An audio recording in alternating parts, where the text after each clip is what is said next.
हे 100 का 110% सत्य. अगदी भाग्य बदलता येत नाही, भाग्य घडवता येत. आणि या दोषाचा दुसरा एक भाग आहे जो आपण म्हणतो पुनर्जन्म. म्हणजे शास्त्र हे फक्त मार्गदर्शक आहे. बरोबर. पत्रिकेत काळ निर्धारणासाठी आम्हाला 2 महत्वाचे टूल आहे. एक आहे महादशा आणि दुसरं आहे गोचर. दान सुद्धा करताना आता शनीच्या अखत्यारीतील लोक म्हणजे वृद्ध व्यक्ती, अंध अपंग, गरजवंत यांना तुम्ही दान द्या, तुमचे प्रश्न सॉल्व्ह होतात. एखाद्याच्या मृत्यूची वेळ तारीख पण आपण सांगू शकतो असं म्हणतात, तर तसं खरं आहे का या पत्रिकेच्या माध्यमातून? हा विषय असा आहे,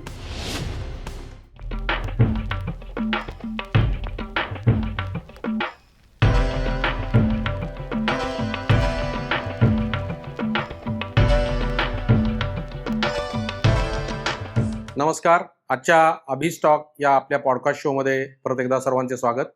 आज नेहमीप्रमाणेच नवीन विशेष विषय घेऊन त्यातल्या तज्ज्ञ पाहुण्यांना आपण आमंत्रित करतो. तशाच सदरामध्ये आज आपल्याकडे ज्योती जोशी मॅडम आलेल्या आहेत. मॅडम नमस्कार. नमस्कार. नमस्कार.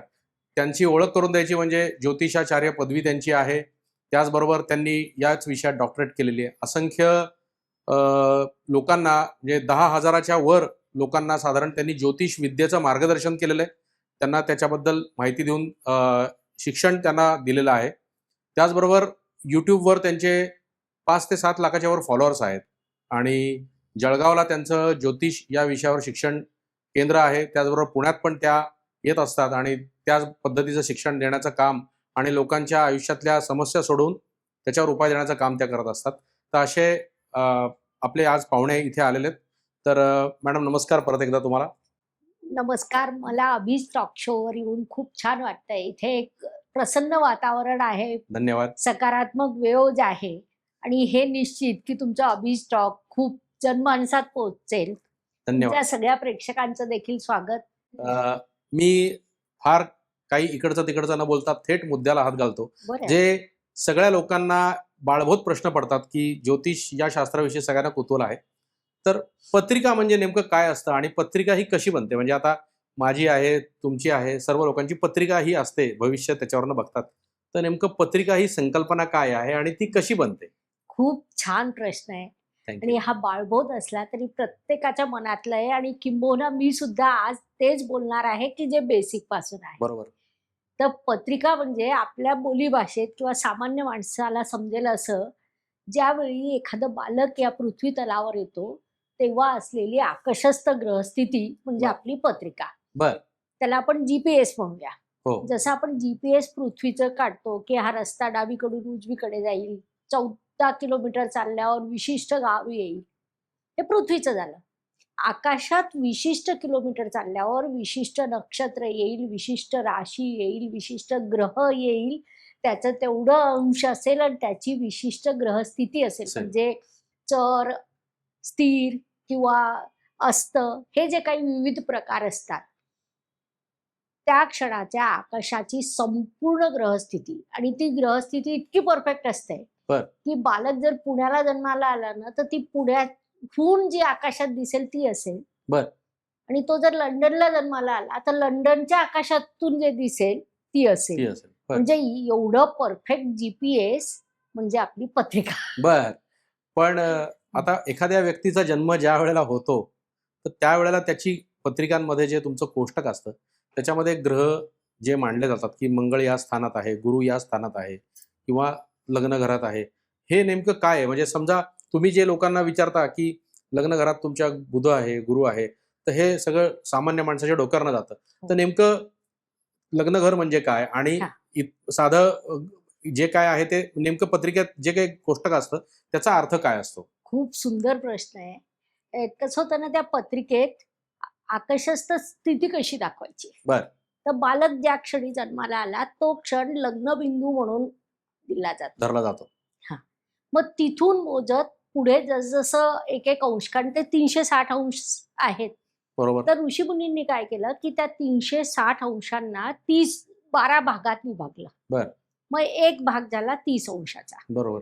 मग त्या 30 अंशामध्ये 1 अंश ते 30 अंश पर्यंत चालताना जर मंगळ जिथे कुठे आला तो किती अंशावर आला, त्या अंशावर मंगळ लिहिला जातो आणि त्याच्या खाली ते अंश लिहिले जातात. बर.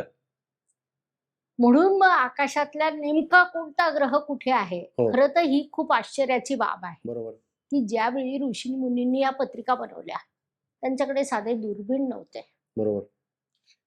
तरी सुद्धा ते इतके अचूक आहे आणि आजही अचूक आहे. आजही पंचांगात जे दिलेलं असतं, जो ग्रह जिथे तो तिथेच तिथेच असतो. असतो. इतकी अचूक आहे आपली. या प्रश्नाचं मला आजपर्यंत उत्तर सापडलं नाही. बरोबर. गेली एवढी वर्ष मी अभ्यास करते, एवढे विद्यार्थ्यांना शिकवलं, 15 पुस्तकं लिहिली, बरोबर. पण या प्रश्नाचं मला उत्तर सापडलं नाही की ते ऋषीमुनींनी शोधलं कसं. बरोबर. चंद्र किती अंशावर आहे, तुमच्या लग्न बिंदूपासून किती लांब आहे. आता बरोबर. चंद्राचं गोचर अतिशय वेगात आहे. बरोबर. ते फक्त कसं असतं ना, 12 ग्रह, 9 ग्रह आणि 12 राशी 12 राशी. यांचं परफेक्ट विश्लेषण असतं. बरोबर. एवढ्यावर ते थांबले नाही. ते 30 अंशामध्ये 2.25 नक्षत्र येतात. बर. 2.25 नक्षत्रात 9 चरण येतात. हो हो. म्हणजे अत्यंत सूक्ष्मपणे आकाशाचा नकाशा आखून तुम्हाला दिलेला असतो. दिलेला असतो. तो नकाशा फक्त आखून दिलेला नाही त्यांनी, त्यासोबत त्या नकाशाची जी स्थिती असते हो. ती त्या व्यक्तीवर काय परिणाम करेल ते ते सगळं. सुद्धा ऋषीमुनींनी सांगितलेलं आहे. बापरे. आणि आश्चर्याची बाब म्हणजे त्या काळी त्यांनी जे नियम सांगितले ते आजही जेव्हा जसेच्या तसे लागू लागू होतात. होतात तेव्हा हादरायला होतं. हो, खरंच आहे. म्हणजे आपल्या हिंदू धर्म परंपरेमध्ये, सनातन धर्मामध्ये ऋषीमुनींनी जे काय करून ठेवलंय किंवा जे काय आज सगळे बाकीचे वैज्ञानिक जे मांडतात त्याचा बेसच तो आहे, असं म्हटलं तरी वावगं ठरणार नाही. क्वांटम फिजिक्स बरोबर. आज आलं. आपल्या ग्रंथांमध्ये क्वांटम फिजिक्सचे जे नियम आहेत आहेत. की वस्तू स्वरूप बदलते, बरोबर. वस्तूला सुद्धा बदल आहेत, आहे आहे.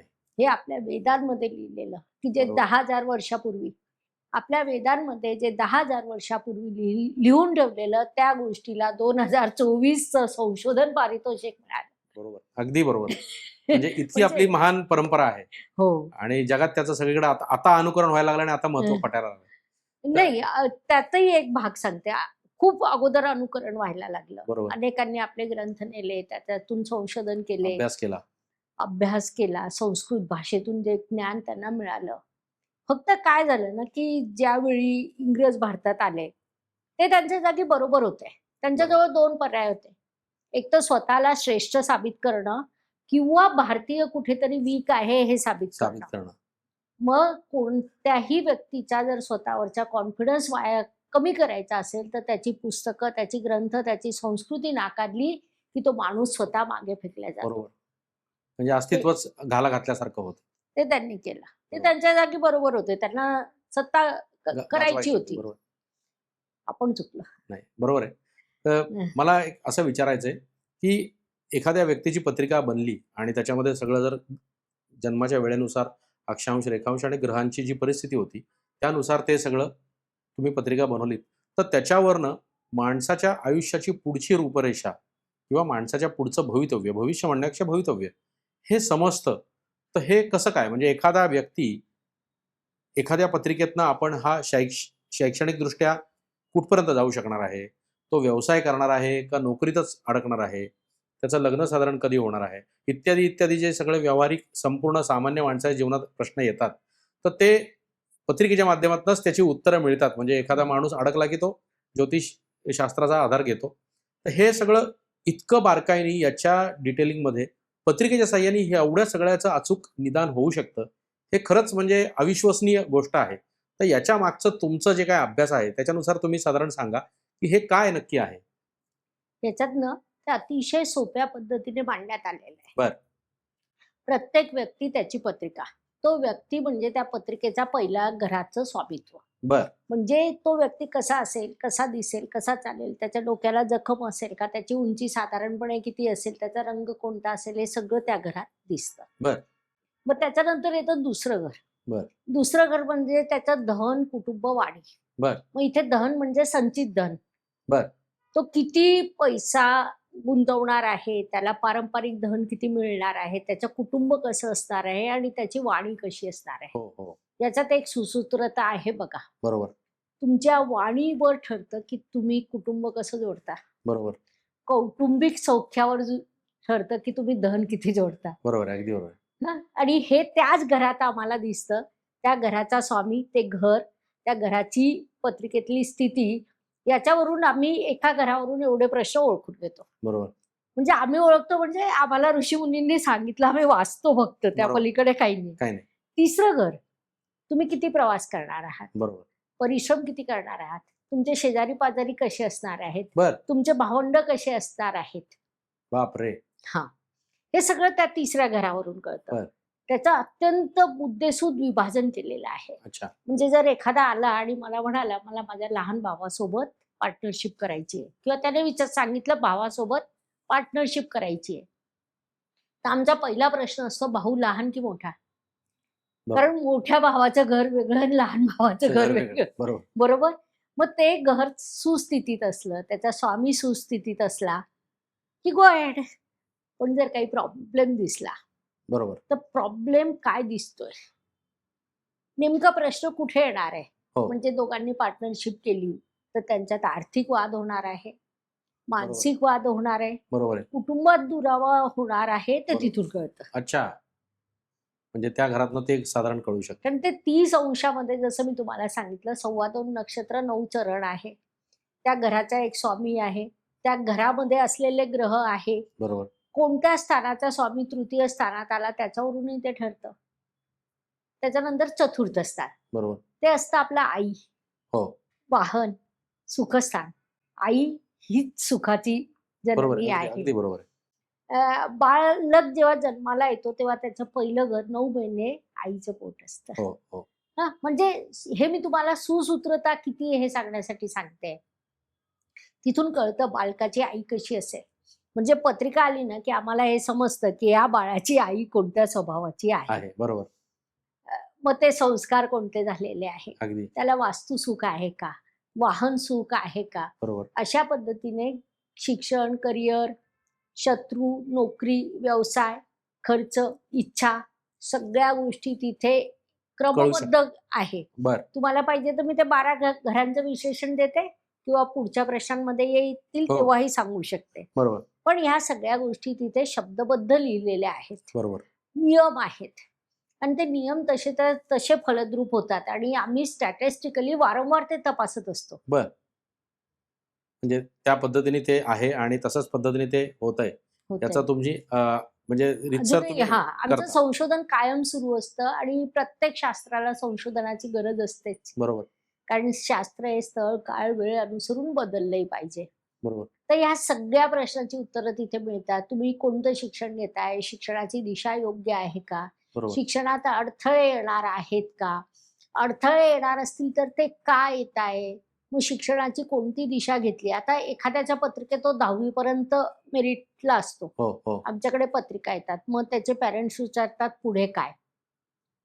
पुढे छान असलं तर आम्ही छान-छान सांगतो. पण जर एखादी नेमकी तिथे दशा बदललेली आहे. हो. आम्हाला दिसतंय की त्याचा आता अडथळा निर्माण होणार आहे. बरं. मग तिथे आपल्याजवळ पर्याय असतो की डिग्री कोर्स न करता डिप्लोमा कोर्स म्हणजे वेगळ्या पद्धतीने त्याच्यात काम करू शकतो. दिशा बदलू हो, शकतो. हो, हो. कधी-कधी काय होतं ना, तुम्ही स्वतः अनुभव घेतला असेल.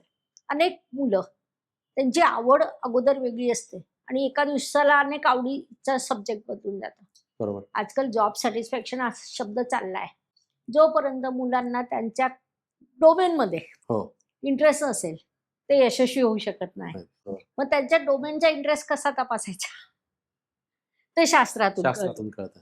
तो डोमेनचा इंटरेस्ट केव्हा बदलणार आहे ते शास्त्रातून कळतं. बरोबर.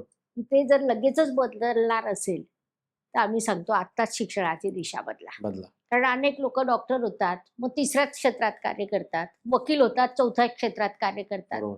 कारण ते त्यांचं डोमेनच नसतं. बरोबर. त्यांची ती नंतरच्या काळातली आवडच नसते. आवडत नसते. बरोबर.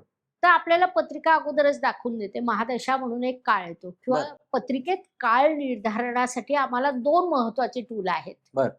एक आहे महादशा आणि दुसरं आहे गोचर. हो.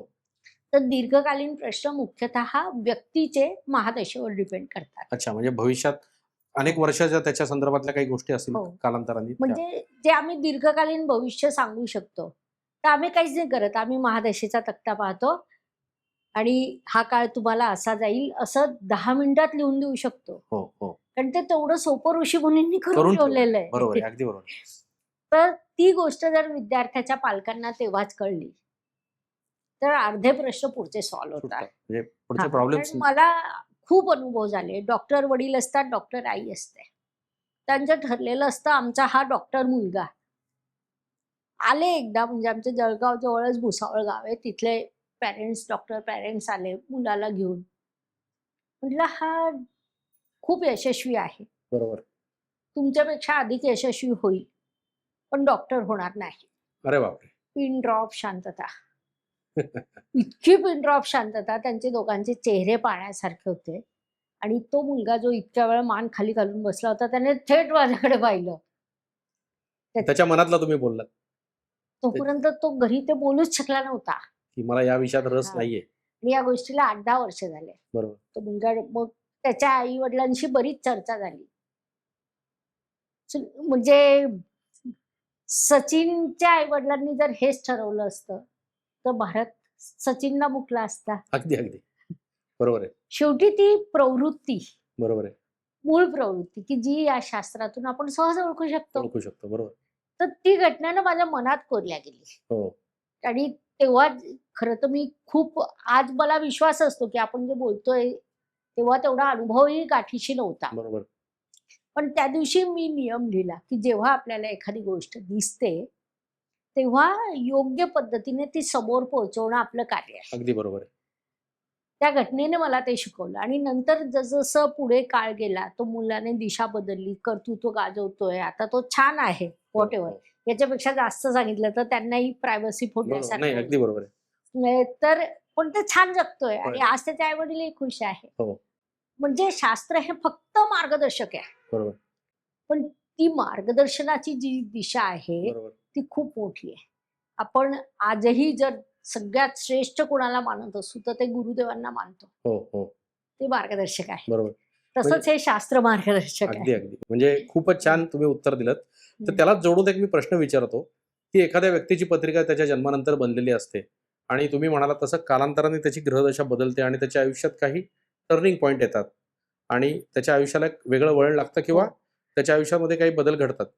तर ही ग्रहदशा बदलते म्हणजे एकदा म्हणजे एखादा कसं आहे म्हणजे असा माझा प्रश्न आहे, की एखाद्याची पत्रिका ती आज बनली, त्याच्यामध्ये सगळे ग्रह, ताऱ्यांची पोझिशन फिक्स झाली, तर त्याचं आयुष्य त्या पद्धतीने चाललं पाहिजे. तर हे ग्रहदशा बदलणे म्हणजे नेमकं काय होतं? वाह! खूप छान, खरोखर छान प्रश्न आहे. कारण आम्ही नेहमीच बोलतो महादशा बदलली. हो. पण मला आजपर्यंत हा प्रश्न कोणीच विचारला नाही. Thank you. कसं होतं ना, बालक जेव्हा जन्माला येतो, तेव्हा चंद्र एका विशिष्ट नक्षत्रात असतो. अच्छा.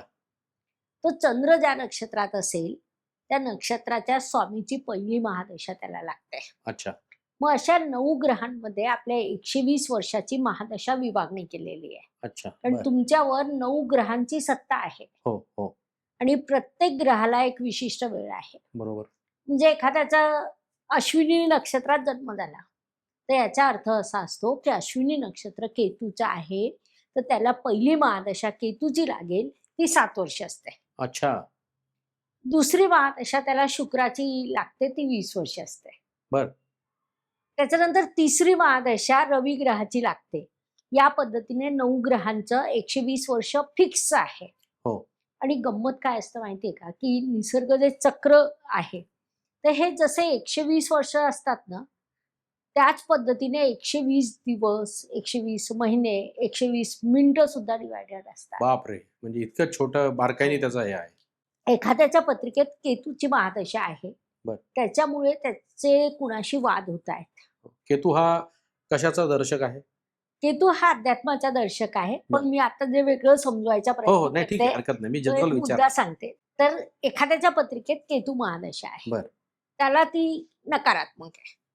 मग काय होतं ना, त्याच्या आयुष्यात केतूमुळे अनेक प्रश्न निर्माण होतात. कारण त्याला ती दशा अकारक किंवा त्रासाची त्याच्या कुंडलीप्रमाणे आहे. बरं.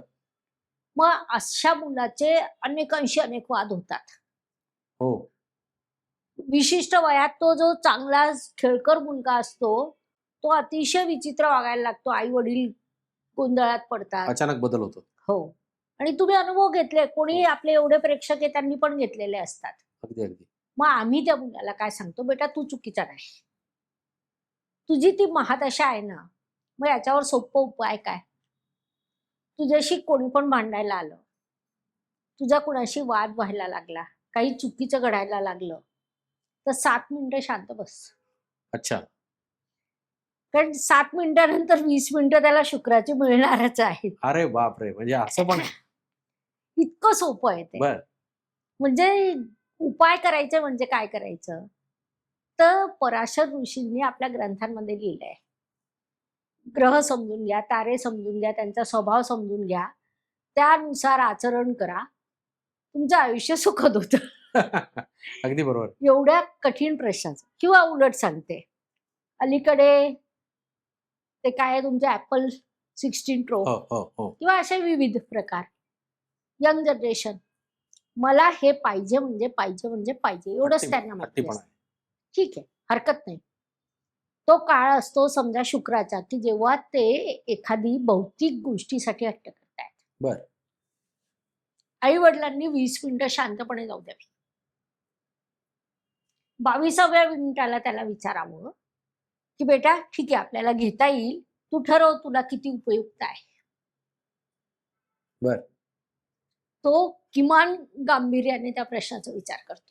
अच्छा, म्हणजे या 20 मिनिटात अशी चक्र हलतील की समोरच्या व्यक्तीला सुद्धा विचार करायला त्याचा- ब्रह्मांडाची चक्र हलतील.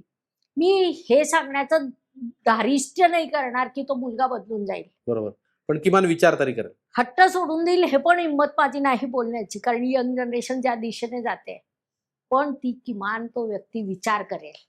हो. आणि तो जेव्हा विचार करायला सुरुवात होतो, तर मग तो किमान आई वडिलांशी शांततेने बोलेल, बोलेल. की ठीक आहे माझ्या सगळ्या मित्रांनी घेतलेलं आहे, मलाही घेऊन द्या वगैरे वगैरे. तो काहीतरी कारण सांगेल आणि जो रागात बोलत होता तो प्रेमाने हट्ट करेल. हा, किमान सामंजस्याची भूमिका तरी घेईल. हा, आणि आजच्या आई वडिलांना तेवढंही खूप आहे. नाही, अगदी अगदी बरोबर आहे. म्हणजे हे खूपच महत्वाचा सल्ला असं तुम्ही हा. दिलात, की जे बघणारे लोक आहेत ते हे तरी किमान प्रयत्न करतील की घरात या पद्धतीने थोडंसं सामंजस्याचं वातावरण राहील.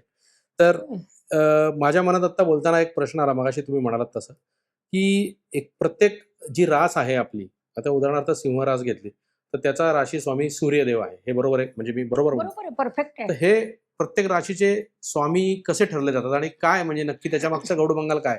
आता सिंह आणि सूर्यदेव यांचा काय संबंध आहे? किंवा असे वृषभ असेल, वृश्चिक असेल, खूप कन्या असेल, खूप तर ह्यांचा खूप सुंदर प्रश्न. थँक्यू, धन्यवाद.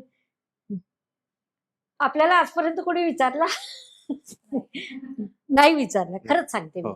कसं होतं ना, की इथे ना ऋषीमुनींनी खूप छान सूत्र लावली आहे.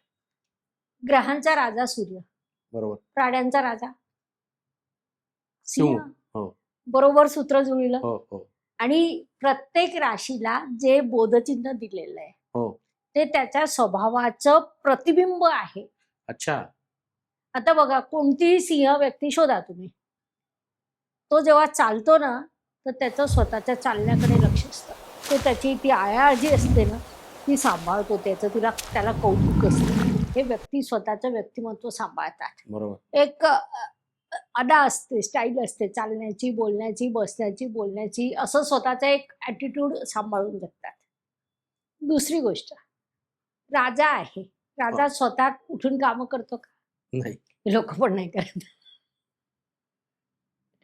अजून एक गोष्ट, सिंह हा सगळ्या प्राण्यांमधला सगळ्यात आळशी नाही म्हणता येणार, पण त्याची ती मेंटॅलिटी आहे की जोपर्यंत खूप सडकून भूक लागत नाही तो उठून शिकारीला जात नाही. बरोबर. सिंह रास अगोदर शांत बसते, विचार करते, मग ठरवते आणि मग कार्य करते. हे सगळे गुणधर्म जे सिंहामध्ये आहे, सूर्य दोन्ही हातांनी देतो. हो, सूर्य हा दाता आहे. अगदी बरोबर. रोज सकाळी शेकडो किरणं त्याची येतात. तो तुम्हाला परत काही मागत नाही. अगदी अगदी. परतीची काही अपेक्षा न करता देणारा व्यक्ती म्हणजे सिंह व्यक्ती. अरे वा. हा, म्हणजे ठीक आहे, तो राजा आहे, ते काही गुणदोष असतातच, इगो असतोच, पण ते जेव्हा देतात तेव्हा मनापासून देतात आणि त्यांना काहीच अपेक्षा नसते की मला रिटर्न मिळावं. बरोबर. या उलट जेव्हा कर्क रास येते ना, तर तिचा स्वामी चंद्र, हो, तो पण देतो, तो पण करतो, पण तो परप्रकाशित आहे. हो. त्याला अपेक्षा असते ना, मला कोणीतरी काहीतरी द्यावं. बरोबर. म्हणजे परतीची हा अपेक्षा असते. असते. सिंह रास कधीच बोलणार नाही की मी सगळ्यांचं करतो आणि माझं कोणी करत नाही, आणि कर्क रास एक दिवसही सोडणार नाही की मी सगळ्यांचं करते आणि माझं कोणी करत नाही हे बोलल्याशिवाय. म्हणजे सूर्य आणि चंद्र यांचे हे स्वामी या हा, दोन ते राशींचे राजा आहेत आहे, ती राणी. राणी. दोन्ही दी बेस्ट आहे. दोन्ही राशींची खूप चांगली वैशिष्ट्य आहे. कर्क राशीचे काही काही वैशिष्ट्य अत्यंत सुंदर आहेत. बरोबर. ती आईचं प्रतिनिधित्व करते, माता कारक आहे, प्रेमळ आहे, संवेदनशील आहे. आज जे जग टिकून आहे ना, ते कर्क राशीच्या प्रेमळ स्वभावावर टिकून आहे. अरे वा. प्रेम आहे म्हणून जग आहे, बरोबर. नाही तर जगाचं अस्तित्व काय. नाही, बरोबर आहे, अगदी बरोबर पण तिला अपेक्षा असते. असते. तर तुमचा जर कर्क राशीचा जोडीदार असाल ना, हो. समजा असेल, मग नवरा असेल किंवा बायको असेल, दिवसातून 2 वेळा तू छान दिसते, तू किती करतेस, थकली असशील, जरा बस. तुम्ही जेव्हा म्हणता जरा बस, तेव्हा ती उठून दुप्पट काम करते. चंद्र हो, स्वामी आहे. बरोबर. चंद्र रोज बदलतो. अगदी अगदी. कर्क राशीचे जातक रोज बदलतात. आज असे उद्या तसे. कर्क राशीचे जातकांचा जर काही प्रश्न निर्माण झाला, तर आम्ही सांगतो 2-3 दिवस जाऊ द्या, प्रश्न आपोआप सॉल्व्ह होणार आहे. म्हणजे वेट अँड वॉच. हा. आणि अजून एक छुपी गोष्ट आहे, ती सहसा कोणी मांडतही नाही. पौर्णिमेपर्यंत वाढत जातो, अमावस्येपर्यंत लहान होतो. हो. मग आपण पौर्णिमेच्या चंद्राला प्रबळ मानतो. हं? तो स्वतंत्र असतो, पण तो त्या दिवशी खूप दुःखी असतो, कारण तो सूर्यापासून सगळ्यात लांब तेव्हा गेलेला असतो. हा. आणि सुख आणि दुःख, मन, हे सगळे विषय त्या चंद्राच्या अखत्यारीत येतात. बरोबर. म्हणून चंद्राच्या कलेवर सगळं अवलंबून आहे. पौर्णिमेला अमावस्येपेक्षा जास्त त्रास मानसिक रुग्णांना होतो. बर. म्हणजे हे वाक्य जेव्हा आम्ही बोलतो, तर मला माहिती आहे शेकडो सायकॅट्रिक डॉक्टर आहेत, ते पाहत असतील. मी हे चॅलेंजने सांगते की अमावस्येला त्रास होतो, अमावस्येपेक्षा जास्त पौर्णिमेला होतो, हो. कारण तो चंद्र त्याच्या सूर्यापेक्षा खूप लांब गेलेला असतो. बरोबर. तर असे सगळे आहे, आणि ते इतके शिस्तबद्ध, नियमबद्ध आहे. त्याला काही ऑप्शन नाही. ऑप्शन. आपण मेष ते मीन पर्यंत सांगू शकतो की कोणती राशी, त्याचं चिन्ह काय आहे आणि हा. त्याचा स्वभाव काय मी आहे. एक म्हणजे काय आहे की साधारण मला हा मनात प्रश्न आला की राशी स्वामी म्हणजे काय असतं, म्हणून मी तुम्हाला एक उदाहरणार्थ म्हणून विचारलं. म्हणजे त्या याच्यावर वेगळा एक पॉडकास्ट होऊ शकतो हो. की प्रत्येक राश त्या राशीचा स्वामी आणि त्यांचं त्याच्या स्वभाव, बोधचिन्ह त्याचं बोधचिन्ह आणि आणि त्याचं बोधचिन्हातले उतरलेले गुण जातकांमध्ये. तर ते एक वेगळा विषय होऊ शकतो. हो. पण एक लोकांना समजावं की नेमकं तुमच्यासारख्या ज्योतिष शास्त्रातल्या लोकांकडे आल्यानंतर लोक असं म्हणतात की तुमच्या राशी स्वामी असा असा आहे, तर ते नेमकं राशी स्वामी म्हणजे काय हे लोकांना कळावं म्हणून मी हा प्रश्नाकडे आलो होतो. बरं. आता मला एक अजून प्रश्न असा आहे की एकाच ठिकाणी, समजा दवाखान्यात किंवा एकाच ठिकाणी, एकाच शहरात 2 वेगळ्या बालकांचा जन्म झाला, वेळ एकच, ठिकाण साधारण एकच, तर एक पूर्णपणे वेगळा असतो, एक पूर्णपणे वेगळा असतो. म्हणजे त्यावेळची ग्रहस्थिती, त्यावेळचे असणारे अक्षांश, रेखांश आणि ते ठिकाण आणि ती तारीख हे एकच असतं. म्हणजे आज भारतामध्ये काय, जगामध्ये एका वेळेला, एका सेकंदाला, एका क्षणाला अनेक एकसारखी लोक जन्माला येत असतील. आज अमेरिकेतला, भारतातला हा विषय येत नाही, कारण त्यांचे अक्षांश, रेखांश तुम्ही म्हणला तसं वेगळं. पण आता पुण्यातल्याच एका हॉस्पिटलमध्ये योगायोगाने 2 बालकं जन्माला आली एकाच वेळेला, एकाच क्षणाला. तर त्या दोघांचं भविष्य वेगळं कसं असतं साधारण सगळं एक, म्हणजे त्याच्यामध्ये त्यांच्या आईवडिलांचा सगळा जो विषय आहे तो कर्माचा आणि पत्रिकेचा विषय असतो का, ते ग्रह ताऱ्यांची स्थिती जरी असली तरी त्याच्या मागे काही वेगळं लॉजिक आहे? खूप छान प्रश्न आहे. कसं होतं ना की याच्यात डाव्या विचारसरणीने काही गृहीतकं टाकून दिली आहे. बर. त्या गृहीतकांमधलं एक वाक्य असं आहे, जे आपण बोलता बोलता सहज बोलून जातो की दोघांचं नशीब पूर्ण वेगळं असतं. हो. असतं किंवा असू शकत नाही, बरोबर. दोन्ही शक्यता असतात. जेव्हा तुम्ही विज्ञानवादी म्हणून बोलवता, तेव्हा दोन्ही शक्यतांचा कायम विचार करा. बरोबर. सहसा काहीतरी गॅप असतो वेळेचा, याचा त्याचा. एखादे स्पर्धक, दोघांची रनिंग कॅपॅसिटी सेम आहे, हो. ते जर एकाच पॉइंट वरून रनिंगला लागले तर दुसऱ्या पॉइंटला सेम टू सेम पोहोचतील. हो. हो. म्हणजे आता आपलं पुणे, नाशिकहून आपण स्पर्धा सुरू केल्या, दोघांचा वेग सारखा आहे, हो. तर दोघं वेळेवर पोहोचतील. पण एकाला आपण नाशिकला उभं केलं, एकाला अर्धा रस्ता पार केल्यावर उभं केलं हो. आणि सांगितलं करा स्पर्धा, बरोबर. बरोबर. हो. तर तो अर्धा रस्ता म्हणजे तुमचं कुटुंब असतं. अच्छा. कुटुंबाची मिळालेली एक पोझिशन असते. बर. म्हणजे आता धीरूबाईच्या घरात जन्मलेलं बाळ हे मुळातच जर तुम्ही ही स्पर्धा घेणार असाल ना, तर पुण्याच्या ह्या कोपऱ्यावर उभा आहे असं समजा. हो. आणि दुसरा बिचारा लांबून कुठून पळून तरी येतोय. येतोय. बरोबर. पण हा ज्या पर्सेंटमध्ये स्वतःचा विकास घडवून आणेल किंवा स्वतःची अधोगती ज्या पर्सेंटमध्ये करेल, तेवढाच विकास किंवा तेवढी अधोगती त्याच वेळी जन्मलेला दुसरा बालक करेल. अच्छा. बर. तुमच्या पोतडीत काय आहे ते महत्वाचं. ते सुद्धा महत्वाचं. ते महत्वाचं नाही, ते सुद्धा महत्वाचं. अच्छा. हो हो. कारण की काउंटिंग आपण कुठून करतो? जिथून घटना सुरू होते तिथून काउंटिंग करतो. बरोबर. तर ही काउंटिंग आपल्याला करायला हवी, हा हो. एक विषय. हो. दुसरा विषय अजून असा आहे, जसं आपण जुडवा बालक म्हणतो. हो, मी येणारच होतो त्याच्यावर. आपण म्हणतो की आपण खूप टॅलेंटेड आहोत. आपल्यापेक्षा अधिक टॅलेंटेड निसर्ग आहे. हो, अगदी. जुडवा बालकांचे 2 प्रकार असतात. माहिती असेल तुम्हाला. हो. सिंगल बीजमधून आलेलं जुडवा बालक, हो. वेगळ्या बीजमधून आलेलं जुडवा बालक. बरोबर. आपल्याला प्रश्न पडतो, जुडवा असून एवढा विरोधाभास का? जेव्हा ते वेगळ्या बीजातून आलेले असतात, तेव्हा ते एकदम वेगळे असतात. अच्छा. जेव्हा एकाच बीजाचे 2 बालक असतात, तेव्हा एकदम सेम तेव्हा प्रचंड साम्य, एकदम नसतं तरी पण फरक असतो, पण हो. प्रचंड साम्य साम्य असतं. असतं. कारण बालक बाहेर येण्याच्या पूर्वी बीज निर्मितीचा एक क्षण असतो. हो. तो आपण ओळखू शकत नाही. बरोबर. म्हणून आपण त्याची बाहेर येण्याची वेळ ओळखतो. वाट पाहतो. हं? तरी जी ही बालकं सोबत जन्माला आली, त्यांचे बीज निर्मितीचे क्षण वेगळे होते.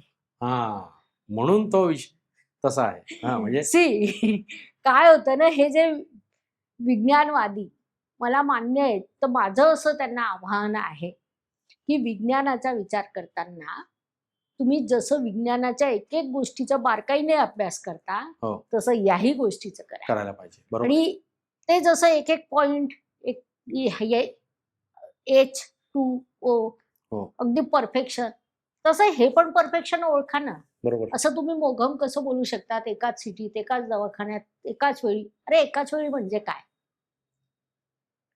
सीझर जरी असले तरी डॉक्टर 2 बालकांमध्ये ठेवता ना अर्धा तास हो. अंतर. ऑपरेशन थिएटर असतं. अगदी तिथे जायला वेळ लागतो. नर्सला बाहेर यायला वेळ लागतो. तेवढा वेळ जातो. या सगळ्या गोष्टी नाकारून ठाम वाक्य असतं ते त्यांचं. एखादं वाक्य बोलण्यापूर्वी त्या वाक्याची तपासणी करणं हा विज्ञानाचा नियम त्यांनी जर पाळला, तर या प्रश्नाचं थेट उत्तर मिळतं. थेट उत्तर. अगदी खूप छान तुम्ही त्याच्यावर एक्सप्लेनेशन दिलंत. मला 2 प्रत्येक माणसाच्या आयुष्यात ज्या काही बऱ्या वाईट घटना घडतात, त्याचा मला पत्रिकेतलं किंवा ज्योतिषशास्त्रातलं फार समजत नाही. तुमच्या माध्यमातून समजून घ्यायचा प्रयत्न करतोय. पण प्रत्येक माणसाच्या आयुष्यात कुठे यश अपयश आलं, की 2 गोष्टींचा उल्लेख येतो म्हणजे येतो. एक मंगळ आणि एक शनी.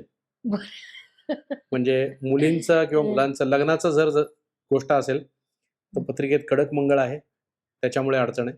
आणि शनी म्हणजे अगदी गावठी बोलीभाषेत बोलायचं, शनी बिघडलाय म्हणून माणसाचं सध्या वाईट चाललंय. बरोबर. तर या 2 ग्रहांविषयी मला तुमच्याकडनं जरा ऐकायचंय, की बाकी सगळे विषय आपले आहेत, पण हा सर्वसामान्यांच्या जिव्हाळ्याचा विषय आहे. तर मंगळाचा म्हणजे असं एक मी 2 प्रश्न विचारतो, त्याच्यावर तुम्ही सगळं सांगा, की सौम्य मंगळ आणि कडक मंगळ हे नक्की काय प्रकरण आहे? म्हणजे एकतर तो आहे तर असाच असला पाहिजे, त्यात सौम्य काय आणि कडक काय? तर हा एक मला तुम्ही सांगा आणि त्याचं काय माणसाच्या आयुष्यावर परिणाम होतो? आणि शनीचं नेमकं आपल्या आयुष्यातलं स्थान काय आहे? म्हणजे प्रत्येक वेळेला 7.5 आणि शनी हा एक जो आपला विषय जोडला गेलेला आहे, की शनीची अवकृपा झाली किंवा शनींनी आपल्या आयुष्यात प्रवेश केल्यामुळे थोडासा प्रॉब्लेम आलाय. तर या सगळ्या गोष्टींमध्ये नेमकं या 2 ग्रहांचं जे काही आपल्या आयुष्यातलं अत्यंत आढळ स्थान आहे, याच्यावर तुम्ही मला क्रमशः सांगा. खूप छान. आपण थोडं सायकॉलॉजिकली बोलू. अगदी. कसं होतं ना, माणूस जर अपयशी झाला, तो अपयशासाठी सगळ्यात पहिले कारण शोधतो, की मी या अपयशाचं खापर कोणाच्या डोक्यावर फोडू. हो, हो. बरोबर आहे. अगदी बरोबर आहे. त्यातला पहिला सगळ्यात सोपा ग्रह म्हणजे शनी. हो. हां, शनी इज मनी. बरं. पैसा देणारा ग्रह जर कोणता असेल तर तर तो शनी. शनी आहे. हो. हे मी सांगण्याच्या मागे खूप ठाम कारण माझ्याकडे आहे. कारण आपल्या निसर्ग कुंडली जी असते, म्हणजे जी ओरिजिनल कुंडली, त्या कुंडलीच्या दशम स्थानाचं स्वामित्व शनीकडे आहे. बरं. आणि एकादश स्थानाचं स्वामित्व सुद्धा शनीकडे आहे. अच्छा. आता दशम स्थान म्हणजे तुमचे कर्म, हो. तुमचे कार्य, आणि एकादश स्थान म्हणजे तुम्हाला काय मिळणार आहे त्याचं. त्याचं स्थान. बरोबर. त्याचं स्वामित्व शनीकडे आहे. म्हणजे तुम्हाला काय मिळणार आहे आणि तुम्ही काय कार्य करणार आहे, दोन्ही ठरवतो शनी. मग तो आहे की नाही मनी? अगदी अगदी. सिंपल. तर शनीला गैरसमज जास्त झाले. बर. समजपेक्षा गैरसमज जास्त. शनी हा जबाबदाऱ्या शिकवणारा ग्रह आहे. म्हणजे शनीला लोक घाबरतात. नाही, मी तेच सांगितलं. त्याच्या मागची सायकोलॉजीचं कारण सांगितलं. त्यांना निमित्त काहीतरी हवं असतं, की काय करणार? मी तर खूप कष्ट केले, पण 7.5 होती. मान्य आहे तुम्ही कष्ट केले, मान्य आहे तुम्हाला 7.5 होती.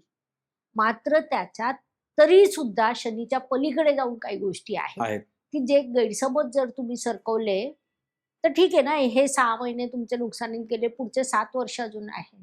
1 वर्ष गेलं, 6.5 वर्ष आहे. अगदी अगदी. प्रगतीची संधी आहे. तर शनीबद्दल गैरसमज बाळगू नका. बर. शनीबद्दल समजपेक्षा गैरसमज जास्त जास्त आहे. शनी कर्माचा कारक आहे, शनी न्यायाधीश आहे, शनी पैसा देणारा आहे, शनी तुमच्या इच्छांची पूर्ती करणारा ग्रह आहे. क्या बात. याच्याबद्दल गैरसमज बाळगू नका. 7.5 येते म्हणजे काय होतं? ज्या राशीत तुमचा चंद्र असेल त्या राशीच्या आदल्या राशीत जेव्हा शनी येतो, तो 7.5चा पहिला टप्पा. बर. चंद्र जिथे असेल तिथे आला म्हणजे 7.5चा दुसरा टप्पा. चंद्र जिथे आहे त्याच्या पुढच्या घरात गेला की 7.5चा तिसरा टप्पा. हे 7.5 वर्ष एकसारखे परिणाम होत नाहीत. हो. सगळ्या राशींवर एकसारखे होत नाही. राशीप्रमाणे सुद्धा त्याच्यात बदल होतात. बरोबर आहे. चंद्र म्हणजे तुमचं मन, नाजूक, कोवळं, संवेदनशील.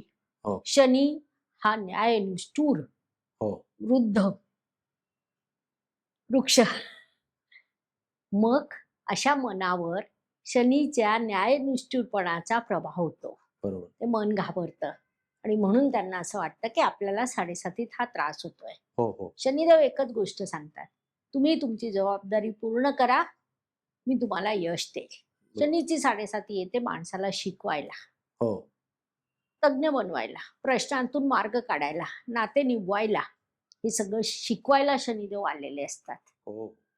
ते तुम्ही पूर्ण करा. शनीची 7.5 तुम्हाला भरभरून यश देईल.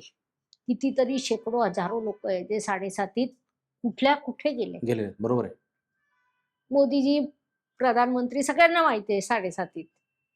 म्हणजे पहिल्या 7.5च्या वेळेलाच ते प्रधानमंत्री झाले. राजकारणातलं यश त्यांचं सगळ्यात जास्त जर झालं असेल तर 7.5. किंवा अनेक लोक आहे. आता तर हे सहज नाव आलं, खरं तर मी नावं घेत नसते. खेळाडू अनेक 7.5 प्रचंड यशस्वी होतात. मुख्य भागच हा आहे की तुमची जबाबदारी. बरोबर. 7.5चा जो पहिला टप्पा असतो ना, तो तुम्हाला विविध खर्चाला भाग पडतो. म्हणजे काय असतं की तुम्ही तुमच्या कुटुंबाच्या जबाबदारीसाठी खर्च करायच्या मानसिकतेत आहात का? अगदी बरोबर. दुसऱ्या 7.5 तो तुमच्या डोक्यावर आलेला असतो. अडीचकीत, दुसऱ्या अडीचकीत. दुसऱ्या अडीचकीत. तिसऱ्या अडीचकीमध्ये तो तुमच्या कुटुंबावर आलेला असतो. अच्छा. याच्यात एक बघा सूत्र आहे. तुम्ही तुमच्या जबाबदाऱ्या पूर्ण केल्या, तुमचं व्यक्तिमत्व त्यामुळे ऑटोमॅटिक प्रगल्भ झालं, त्यामुळे तुमचं कुटुंब बांधील राहिलं. हो. पहिली अडीचकी, दुसरी अडीचकी, तिसरी अडीचकी. पहिल्या अडीचकीमध्ये तुम्ही जबाबदाऱ्या नाकारल्या, दुसऱ्या अडीचकीमध्ये लोकांनी तुम्हाला नाकारलं, तिसऱ्या अडीचकीमध्ये कुटुंबाची. बरोबर. इथे शनीने काय केलं? आपल्या भगवद्गीतेत सुद्धा सूत्र आहेत काही, तो आताचा विषय नाही, पण तिथे सुद्धा हेच सांगितलं जातं की तुम्ही तुमचा धर्म निभवा. धर्म म्हणजे जे आपण आचरणात आणतो ते धर्म, जी जबाबदारी किंवा जे आपलं कर्म आहे ते निभवायला पाहिजे, ते शिकवायला शनी आलेले आहेत. अच्छा. म्हणून शनीबद्दल गैरसमज बाळगू नका. सगळ्या राशींना ती सारखे प्रभाव देत नाही. तुमच्या मूळ पत्रिकेत शनी कसा आहे, कुठे आहे, हो, त्याची दशा केव्हा येणार आहे, तो कोणत्या ग्रहांच्या युतीत आहे, त्याच्यावर कोणत्या ग्रहांची दृष्टी पडत आहे, बरोबर, नवमांशात तो कुठे आहे, अशा अनेक बाबीवर शनीचं फळ अवलंबून अवलंबून असतं. शनी जेव्हा देतो तेव्हा थेट देतो. हो. म्हणजे समजा तुम्हाला शुक्राने दिलं, आज देईल, उद्या काढूनही घेईल. अच्छा. शुक्रने जो पैसा दिला, अचानक दिला, ती माणसं अचानक खाली जाताना आपण पाहतो, हो हो अनेक पाहतो. शनी जर पैसा देतो तर एक तर तो उशिरा देतो आणि दिला म्हणजे दिला, तो परत काढून नाही घेत. एकदा दिलं की भरभरून दिलं की दिलं. दिलं म्हणून त्याला म्हणतात शनी इज मनी. अच्छा, हा, म्हणजे पैशासाठी शनीची कृपा असणं हे खरंच लाभस्थान हे एकमेव लाभस्थान आहे ना, की जिथे तुम्ही आयुष्यातलं काय काय अचीव करायचं ते ते अचीव achieve करू करतात. शकतो. त्या स्थानाचं स्वामी तोच शनीकडे आहे. बरोबर आहे. तोच आहे देणारा, दुसरा कोणताच ग्रह थेट देणारा नाही जेवढा शनी देतो. म्हणजे शनी महाराजांना प्रसन्न करण्यासाठी किंवा त्यांची सेवा करून, अर्थात तुम्ही म्हणालात तसं कर्माचा कारक आहे, त्याच्यामुळे प्रत्येकाने आपली कर्म ती निभवायची आहेत. परंतु असं म्हटलं जातं की शनीला प्रसन्न करण्यासाठी विविध उपाय आहेत. तर ते हो. प्रत्येक राशीनुसार वेगळे वेगळे आहेत का? हा, म्हणजे आता इथे फॉर एक्झाम्पल धनु राशीला साडेसाती असेल तर शनी महाराजांना प्रसन्न करण्यासाठी त्यांनी म्हणजे मी एक जनरल बोलतोय की उडीद आणि तेल वाहणं किंवा रुईची माळ वाहणं किंवा असे असे अनेक प्रकारचे लोक उपाय करतात किंवा करत राहतात. हो.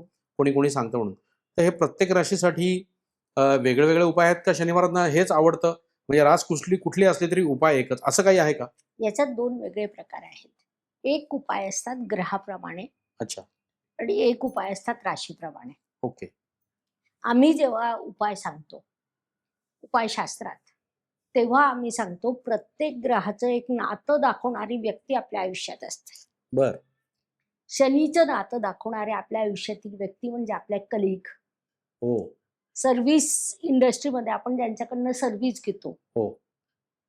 ते सगळे चतुर्थ श्रेणी कर्मचारी. बर. यांचा जेव्हा आपण सन्मान ठेवतो, हो. विनाकारण त्यांना अपमानित करत त्रास नाही, देत नाही. चुकीचे शब्द वापरत नाही, शनिदेव प्रसन्न होतात. अच्छा. शनीचं दान असतं. हे तर कोणी करू शकतं सहज, म्हणजे त्याच्यासाठी वेगळं कष्ट, लोकांशी चांगलं वागणं हे तर आयुष्यातलं आपल्या, म्हणजे त्याच्यासाठी वेगळं काही करण्याची गरज आपल्या नाही. ग्रंथांमध्ये लिहिलंय. बरोबर आहे. सारथी होते कृष्णदेव अर्जुनाचे. हो एजन्सी होती ती त्यांची, हो. सर्व्हिस इंडस्ट्री सर्व्हिस होती. इंडस्ट्री होती. अगदी बरोबर आहे. दुसरा विषय तो दान. अच्छा.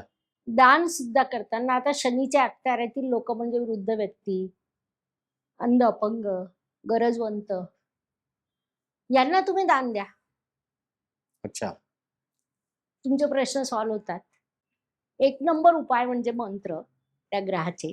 2 नंबर उपाय त्या ग्रहांचं नातं सांभाळणं. 3 नंबर उपाय दान करणं.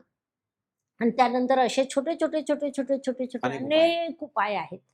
कोणतेही उपाय केलेले वाया जात नाही. जात त्याचं नाही. मी एक कारण सांगते. आपल्या मनातल्या भावना प्रत्यक्षात घडतात. त्याला आज विज्ञानाने एक स्वतंत्र नावही दिलेलं आहे. हो आपण जेव्हा शनीवर तेल वाहतो, हो उडीद वाहतो, तेव्हा आपल्या मनात काय भावना असते? शनिदेवांबद्दल असते, हो आदर असतो, हो. आपली निष्ठा असते, अगदी. श्रद्धा असते. मग त्याचं फळ मिळणारच आहे. हो हो. म्हणजे प्रत्येक उपायाच्या काही ना काही बेनिफिट आहे. बरोबर. पूजा आपण जेव्हा करतो, आता समजा गुंडातला गुंड व्यक्ती समोरून आला, हो. तुम्ही त्याला नमस्कार केला, तो तुमच्याकडे रागाने पाहिल, पुढे निघून जाईल, त्रास तर देणार नाही. नाही. बरोबर. ग्रह आणि माणसं खूप एकसारखंच. फरक नाहीये. बरोबर. किंबहुना ऋषी पराशरने हे तेच अगदी लिहून सुंदर उदाहरण दिलं. ऋषी पराशरने तेच लिहून ठेवलेलं आहे. हो. तर ती खरी गंमत आहे. आणि हे जेव्हा समजतं आपल्याला, तेव्हा आपल्याला ग्रह समजतात, त्यांना कसं हँडल करायचं, ते हाच समजतं. विषय झाला शनीचा. बरोबर. दुसरा मंगळ. हो. मंगळाबद्दल समाजात प्रचंड गैरसमज आहे. अच्छा. मी एक वाक्य सांगते. आता शेकडो हजारो लोक परदेशात जातात. आपलं जे ऐकतायत लोक, त्यांचे मुलं मुली गेलेले असतील. असं असताना मी हिंमत करून ते वाक्य सांगते, कारण ते जर वाक्य चुकलं तर लगेच लोक बोलतील. हो. त्यांनी बोलावं, त्यांचा तो अधिकारच आहे. हो. तुमच्या पत्रिकेत मंगळ प्रबळ असल्याशिवाय तुम्ही परदेशात जाऊ शकत नाही. अरे बापरे. जाऊच शकत नाही. अच्छा. कारण मंगळ म्हणजे धडाडी, मंगळ म्हणजे शौर्य, मंगळ म्हणजे कर्तृत्व. ती हिंमत तुमच्यात असते म्हणून तुम्ही परदेशात जाऊ शकतात, कारण तुमच्या पत्रिकेत कुठेतरी मंगळ सकारात्मक असतो. बर. मंगळ सकारात्मक असल्यावर खेळाडू बनतात. म्हणजे खेळाडूच्या अनेक पत्रिका, मी आता सुद्धा परवा 3 खेळाडूंच्या पत्रिका हो, मी विश्लेषण बघितलं. केल्या. सूर्यकुमार यादव असेल किंवा कोणी हां. असेल, तुम्ही त्याचं विश्लेषण केलं. कपिल देवच्या केल्या, सुनील गावस्करच्या केल्या, म्हणजे मागच्या काळापासून आजच्या काळापर्यंत अनेक खेळाडूंच्या मी पत्रिका अभ्यासल्या. पत्रिका उघडली की पहिले मंगळ तिथे चमकतो. म्हणजे जे प्रसिद्ध प्रबळ आहेत, असतो. जे प्रसिद्ध आहेत किंवा त्यांच्या क्षेत्रात जे पुढे आहेत त्यांना मंगळ हा खेळाडूच्या स्पेसिफिक. अच्छा. स्पेसिफिक खेळाडू. मिलिटरी. बर. मिलिटरीमध्ये जर एखादी व्यक्ती मोठ्या पदावर गेलेली असेल, यशस्वी झाली असेल, तर तिच्या पत्रिकेत 101% मंगळ प्रबळ असतो. हो. म्हणजे काय, की मंगळ प्रबळ असतो तेव्हा तुम्ही कर्तृत्व गाजवतात, धडाडी करतात. मंगळ हा अग्रेसिव्ह ग्रह आहे, अग्नी तत्वाचा आहे. अच्छा. सेनापती आपण त्याला म्हणतो. सेनापती हा लढायला तयार असतो. तुमच्यासाठी तो लढतो, तुमचं आयुष्य घडवतो. हो, बरोबर. तर या मंगळाबद्दल गैरसमज ठेवू नका. विवाहाच्या दृष्टीने जेव्हा आपण मंगळ विचार करतो, तर पत्रिकेतल्या 12 पैकी 5 ग्रहांमध्ये जर मंगळ असेल, अच्छा. तर त्याला मंगळाची पत्रिका म्हटल्या जातं. हो हो. मग ती 5 ग्रह कोणती? तर व्ययस्थान, प्रथम स्थान, चतुर्थ स्थान, सप्तम स्थान आणि अष्टम स्थान. बर. मग हीच 5 ग्रह का? तर सप्तम स्थान हे तुमचं जोडीदाराचं स्थान असतं. चतुर्थ स्थान हे तुमचं वास्तूचं सुखाचं स्थान असतं. प्रथम स्थान हे तुम्ही असतात. ओके. मंगळाला 4थी, 7वी आणि 8वी दृष्टी असते. अच्छा. मग जेव्हा प्रत्यक्ष अस्तित्वाने किंवा दृष्टीने मंगळाचा प्रभाव तुमच्या सुखावर पडत असेल, सप्तम स्थानावर पडत असेल किंवा व्यक्तिमत्वावर पडत असेल, सासूरवाडीवर पडत असेल, तर त्या पत्रिकेला मंगळी पत्रिका म्हटली जाते. हे लोक थोडे अधिक अग्रेसिव्ह असतात, धडाडीचे असतात. मग होतं काय ना, की समजा एखादा व्यक्ती पटकन संतापणारा, पटकन रागवणारा, आणि त्याच्यासोबत आपण अत्यंत सौम्य व्यक्तिमत्वाचा जोडीदार ठेवला, मग तो मुलगा असो की मुलगी असो, तो विवाह टिकेल का? नाही.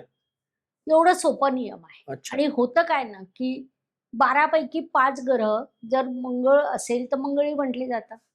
याचाच अर्थ प्रत्यक्ष अप्रत्यक्ष 45% लोकांच्या पत्रिकेत, मग ते मुलांच्याही आणि मुलींच्याही, मंगळ असतोच. तुम्हाला काय करायचंय, पत्रिका जुळवताना या गोष्टीची दखल घेऊन अग्रेसिव्ह व्यक्तीला अग्रेसिव्ह, शांत व्यक्तीला शांत, धडाडीच्या व्यक्तीला धडाडीचा, बर. ज्याला त्याला अनुकूल स्वभावाची व्यक्ती जशाच शोधण्यासाठी, तशी. म्हणजे दोघांचा संसार सुखाचा नांदावा, एवढंच त्यातली अपेक्षा. कारण कसं होतं, की समजा नवरा बायको आहे, एकाला खूप उत्साह आहे, बायकोला असेल किंवा नवऱ्याला असेल, सकाळ झाली का आज रविवार आहे, पिक्चरला जाऊ, इथे जाऊ, तिथे जाऊ, तिथे जाऊ. तो बरोबर आहे, त्याचा जोडीदार छान आहे, आज आपण घरात शांत बसू, एकमेकांसोबत सुसंवाद साधू, गप्पा मारू. खूप दिवस झाले मी त्याच्यासाठी किंवा त्याने माझ्यासाठी काही केलं नाहीये, काहीतरी बनवू, काहीतरी खाऊ, दोन्ही बरोबर आहे. मात्र जर असे नवरा बायको असले तर त्या दिवशी दोघांचं प्रचंड भांडण होईल. हो. बरोबर. मतभेद होतात. त्याच्यात दोघांपैकी कुणाची चूक पडणार तुम्ही? दोघे कोणाची? आपापल्या परीने बरोबर आहेत. मग हे ऋषीमुनींनी त्या काळात शोधून ठेवलं, आणि तुम्हाला फक्त आता एवढंच करायचंय की ते पाहून लग्न बरोबर. जुळवा. तशाच तसं जोड आहे. सगळ्या बाबतीत तशाच तसं नसतं, पण एक सारख्या साधारण. स्वभावाचे लोक, साधारण त्यातल्या त्यात. साधारणपणे सारख्या स्वभावाचे लोक जर आपण निवडले तर जुळवून घ्यायला सोपं होतं. सोपं कारण की होतं. परफेक्ट जुळवणूक होतच नाही. बरोबर. आयुष्यात काही गोष्टी जुळतात, काही जुळवून घ्यायच्या असतात. अगदी अगदी. तर त्या कोणत्या जुळवून घ्यायच्या, तेवढ्याच जुळवून घ्यायच्या, कमीत कमी जुळवायची वेळ यावी, बरोबर. त्यासाठी हा मंगळचा खटाटोप. म्हणजे तो कुठल्याही राशीच्या पत्रिकेत तो असू शकतो मंगळ. कुठल्याही सगळ्या राशींमध्ये मंगळ असतो. असतोच. मंगळ असतो, शनी असतो, राहू असतो, केतू असतो, आणि गुरु मी असतो, बुध तुम्हाला असतो. मगाशी जे म्हणाल सौम्य आणि कडक याचा काय अर्थ आहे? त्याच्यात कसं होतं ना, की उच्चीचा मंगळ, निच्चीचा मंगळ, अच्छा. कोणत्या स्थानात मंगळ, आणि मग कसं होतं, त्याच्यावरून त्याची तीव्रता ठरते. आणि मग त्याच्यात कसं होतं ना, की जसं समाजात सगळ्या प्रकारचे लोक असतात, घाबरवण्यासाठी सौम्य मंगळ, कडक मंगळ, पळवाट काढण्यासाठी सौम्य मंगळ, की एखादं स्थळ आवडलंच आहे, तिथे लग्न करायचंच आहे, एकाला मंगळ आहे, तर मग हे सौम्य मंगळ अच्छा. असं बोलीभाषा. कारण कसं होतं, सामान्य व्यक्तीला सगळं कारण शोधून तिथपर्यंत पोहोचता येईलच असं नाही. नाही. बरोबर आहे. तर असे विविध मार्ग समाजात अनेक लोक काढत असतात. आणि ते ज्योतिष क्षेत्रातच नाही, प्रत्येक क्षेत्रात काढतात. अगदी अगदी. तसे मार्ग काढण्याचा तो एक प्रकार असतो. सौम्य मंगळ असतो, कडक मंगळही असतो, उच्चीचा असतो मकर राशीत, कर्क राशीत नीचीचा असतो. अच्छा. हा, त्याच्यानंतर तो मित्र राशीत असतो, बर. म्हणजे मेष सिंह धनुमध्ये अग्नी तत्वाचा असतो, अच्छा. पृथ्वी तत्वाचा असतो, वायू तत्व, अशा अनेक अनेक प्रकार असतात. हो, म्हणजे या हा. माध्यमातून मंगळाविषयी पण आम्हाला बऱ्यापैकी हो, तुम्ही सांगितलं. त्याच्याबद्दल गैरसमज खूप आहे, अशी भीती बाळगू कारण नका. बऱ्याच लोकांचं म्हणजे जेव्हा लग्नाचा विषय येतो तेव्हा मंगळ असल्यामुळे अडकलं हे खूप वेळा कानावर पडलेलं आहे. म्हणजे आतापर्यंत सगळी ही प्रथा परंपराच आहे की मंगळ असल्यामुळे थोडासा त्रास होतो. तर ते थोडंसं आता तुमच्या दृष्टीने तुम्ही जे सांगितलं त्यामुळे थोडंसं लोकांचा एक तो मार्गदर्शन झालं असतात असतं. ना, 45% मुलं असतात, 45% मुली मुली असतात. असतात. त्यामुळे मंगळासाठी अडकलं असं नाही. ती आजच्या समाजाची एक स्थिती झालेली आहे. अच्छा. प्रचंड मोठं आव्हान झालेलं आहे. बरोबर. आज विवाह शब्दाचा अर्थ बदलला. बरोबर. त्याच्यात एवढ्या जास्त रिक्वायरमेंट वाढत चालल्या. याच्यापेक्षा चांगलं स्थळ मिळावं यासाठी प्रयत्न होतात. ते मुलाकडनं होतात, मुलीकडनं होतात, त्यांच्या पॅरेंट्सकडनं होतात. अगोदर शिक्षणात 25 वर्ष जातात. मग करिअर स्टॅबिलिटीमध्ये 28 पर्यंत वय जातं. तोपर्यंत स्वभाव रिजिड झालेला असतो. मला असा पाहिजे, असाच पाहिजे किंवा मला अशी पाहिजे, अशीच पाहिजे. बरोबर. जो एक सॉफ्टनेस असतो तो कमी झालेला असतो. या सगळ्या प्रसंगातून विवाहाचा वय पुढे, पुढे, पुढे जात आहे. त्याला अनेक कारणं आहेत आहेत आहेत. आणि मग त्यात सगळ्यात सोपं कारण मंगळ. बरोबर. पण मी आता विवाहाचा तुम्ही विषय काढलात म्हणून मी फार त्याच्यात खोलात शिरत नाही. पण एक जनरल विचारतो की आजकाल विवाह ठरताना किंवा विवाह ठरवताना जे पत्रिका बघितले जातात त्याच्यामध्ये बऱ्याच अंशी पत्रिकांमध्ये गुण जुळवताना अडचणी येतात किंवा साधारण किती गुण जुळले म्हणजे तो विवाह टिकणं आणि पुढे व्यवस्थित राहील असं काही कोष्टक आहे का की इतके तरी मिनिमम गुण जुळले पाहिजेत? सी, याची एक अजून वेगळी बाजू आहे. अच्छा. कोणतंही शास्त्र हे स्थळ, काळ आणि वेळ अनुसरून बदललं पाहिजे. हो. ज्योतिषशास्त्र त्याला अपवाद नाही. अगदी बरोबर. मग कसं होतं ना, की एके वेळी ही गोष्ट होती, की साधारणपणे 18 गुण मिळालं तर विवाह यशस्वी व्हायचा. कारण त्या काळात मुलगी सासरी जाऊन पोटभर जेवण मिळालं, खुश झाले. मुलगा आपली बायको आलेली आहे, ती आईला दिवसभर मदत करते. संपली त्याची माफक requirement. अपेक्षा होत्या. त्याच्या पलीकडे अपेक्षाच नव्हत्या. अगदी बरोबर आहे. तर तेव्हा त्या 18 गुणांनी कार्य होऊन जायचं. हो. आज काय झालं? आज मुलाच्या अपेक्षा वेगळ्या, मुलीच्या वेगळ्या, त्यांच्या पॅरेंट्सच्या वेगळ्या. आजची ही जी स्थिती आहे, त्या स्थितीला आपण त्या काळाचे नियम लावून जर पत्रिका जुळवल्या, तर चूक आपली आहे. हो. आपल्याला आज त्या मुलीच्या पत्रिकेचा स्वतंत्र अभ्यास करून पॉइंट काढायचे, की तिला आयुष्यात काय हवं. हो. हो. मुलाच्या पत्रिकेचा अभ्यास करून त्याला काय हवं. मग मुलीच्या पत्रिकेतले ग्रह मुलाच्या पत्रिकेत कसे आहे हो. आणि मुलाच्या पत्रिकेतले ग्रह मुलीच्या पत्रिकेत कसे आहेत, त्याच्या पद्धतीने जे हवं त्यातलं किती पर्सेंट पूर्ण होतं आणि कोणतं पूर्ण होत नाही, अच्छा. याचं मुद्देसूद विवेचन काढायचं. हो. आता आमच्याकडे जेव्हा पत्रिका येतात तेव्हा आम्ही त्यांना हेच सांगतो, की हे स्थळ आहे ना, मग या मुलामध्ये किंवा या मुलीमध्ये हे गुण आहेत. हो. तुला हव्या असलेल्या या गोष्टी आहेत. हो. या गोष्टी नाही, तिथे तुला जुळवून घ्यायचं आहे. आहे. बरोबर. तुझी मानसिकता असेल तर इथे पुढे जा आणि तुझी मानसिकता नसेल तर इथे पुढे जाऊ नको. जाऊन बरोबर. अगदी सोपं. सोपं. तोच विषय दोन्ही पार्ट्यांना आम्ही सांगतो. सांगतो. बरोबर. प्रेमविवाह असतात. हो. आता परवाच मी अतिशय कमी गुण असलेल्या जोडप्याचं स्थळ आलेलं. दोघं आले, आम्हाला लग्न करायचंच आहे. पारंपरिक पद्धतीने गुण जुळत नव्हते. बसले दोघं आमने सामने. त्यावेळी आपला एक शब्द जरी चुकला, समोरचा नाकारणार आहे. हो. बरोबर. आणि जेव्हा आपण थेटपणे त्याचा स्वभाव तिला सांगतो त्याच्या समोर, तिचा स्वभाव त्याला सांगतो ती समोर, आपल्याला चुकायची परवानगीच नसते. नाही. अगदी बरोबर आहे. आणि आपण यासाठी चुकत नाही की आपले शास्त्र तेवढं प्रबळ आहे. मग हो. या पद्धतीने त्या दोघांना सगळ्या गोष्टी सांगितल्या. जो प्रॉब्लेम होता तो सांगितला. ते म्हणाले, चला आम्हाला मान्य आहे प्रॉब्लेम, बर. आम्ही पुढे जाऊ शकतो. मग ते पुढे जाऊ शकतात. हो. पण तेव्हा उघड्या डोळ्यांनी त्यांनी रस्ता निवडलेला हो असतो. हो तेव्हा त्यांना मान्य असतं की या दोषासकट मी हिला स्वीकारलंय बरोबर आहे. किंवा या दोषासकट मी याला स्वीकारलंय. तेव्हा ते टिकतं. हो हे काळानुसार घडलेला बदल आहे आणि तो घडायलाच हवा. हो की नेमकं प्रॉब्लेम ओळखून ते सांगणं हो. आणि ते शास्त्र करतंय. अच्छा. मला एक एक जनरल प्रश्न विचारायचा. आजकाल आपण जाहिरात बघतो पेपरमध्ये किंवा कुठे, की ते लोकं अनुभव सांगतात, की मी माझ्या मुलीची किंवा मुलाची पत्रिका यांना दाखवली. त्यांनी मला 22 महिन्यानंतर या दिशेने अशा-अशा स्वरूपाचा, अशा पद्धतीचा, या प्रकारच्या दिसण्याचा आणि अशा प्रकारच्या व्यवसायाचा मुलगा तुम्हाला येईल आणि तेव्हाच लग्न होईल आणि तसंच झालं आणि आम्ही त्यांना खूप म्हणजे त्यांचे खूप आभार, की त्यांनी आम्हाला अशा-अशा पद्धतीने सांगितलं. तर एवढं अचूक होऊ शकतं? म्हणजे फेअर फार अँड कुठल्या लव्हलीने दिशेने किती येणार आहे? बायका गोऱ्या झाल्या? नाही. त्याला म्हणजे जाहिरात म्हणतात. हां, मग तेच मला त्याला इतकं जाहिरात. अचूक म्हणजे एक मिनिट, तो प्रश्नच मिटतो. हो, तुमच्या कोणत्या प्रॉडक्टचे कोणते प्रभाव झाले? ती जाहिरात आपण रोज ऐकतो. हो. सकाळ, दुपार, अगदी, अगदी. संध्याकाळ. किती हिरोईन झाल्या लक्स साबण वापरून. तसंच आहे. तर जाहिरात हे एक वेगळं विश्व झालं.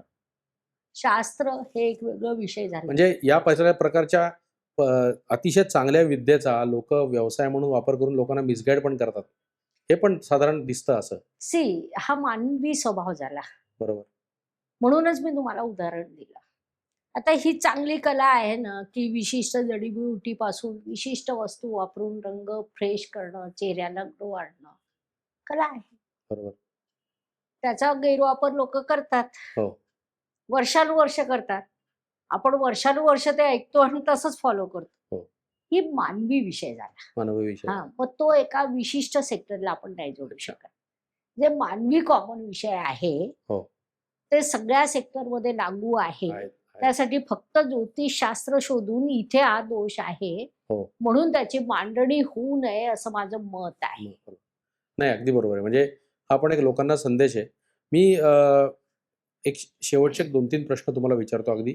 मला फार त्याच्यात स्पष्टीकरण नको, पण हा सर्वसामान्य माणसाच्या प्रत्येकाच्या आयुष्यात येणारा प्रश्न आहे. याच्यावर खरं तर एक वेगळा एपिसोड आपला होऊ शकेल. पत्रिका बघून पितृदोष किंवा मातृदोष कशा समजतो? म्हणजे काय त्याच्यात तुम्ही बघता, की एखाद्याची पत्रिका बघितल्यानंतर तुम्हाला पितृदोष आहे किंवा मातृदोष आहे. हे समजा एखाद्या व्यक्तीची पत्रिका बघितली, तर त्याच्या पूर्वीच्या लोकांचा दोष त्याला लागू झालेला आहे. हे तुम्हाला त्याच्या पत्रिकेवरून कसं कळतं? होय. अ, एखाद्या व्यक्तीला त्याची कौटुंबिक प्रॉपर्टी मिळते. हो. वारसाहक्काने. अगदी. समाजातली प्रतिष्ठा किंवा अप्रतिष्ठा मिळते. हो. त्याच पद्धतीने दोष सुद्धा मिळतात. अच्छा. आणि या दोषाचा दुसरा एक भाग आहे, हो. जो आपण म्हणतो पुनर्जन्म. हो. कारण माणसाच्या कर्माचे प्रकार असतात. संचित कर्म, क्रियामान कर्म. मागचे जे संचित कर्म असतात, ते कोणत्या जन्माचे असतील आपल्यालाही माहिती नसतं. जसं पितामह भीष्म हो. बाणाच्या शय्येवर झोपले होते. हो. भगवान श्रीकृष्ण गेले. पितामह त्यांना म्हणाले, की मी काय गुन्हा केला की हा असा झोपून आहे? शरपंजरी अगदी. श्रीकृष्ण म्हणाले, की हा दोष तुमच्या मागच्या जन्माचा आहे. बरं. पितामह म्हणे, मला माहिती आहे. मी पण माझं पाहिले ध्यानात जाऊन मागचे जन्म पाहिले. श्रीकृष्ण म्हणे, किती पाहिले? पितामह म्हणे, मी 37 जन्म पाहिले. बापरे! हो. श्रीकृष्ण म्हणे, नाही. अजून मागे जा, 100व्या जन्मात जा. अच्छा.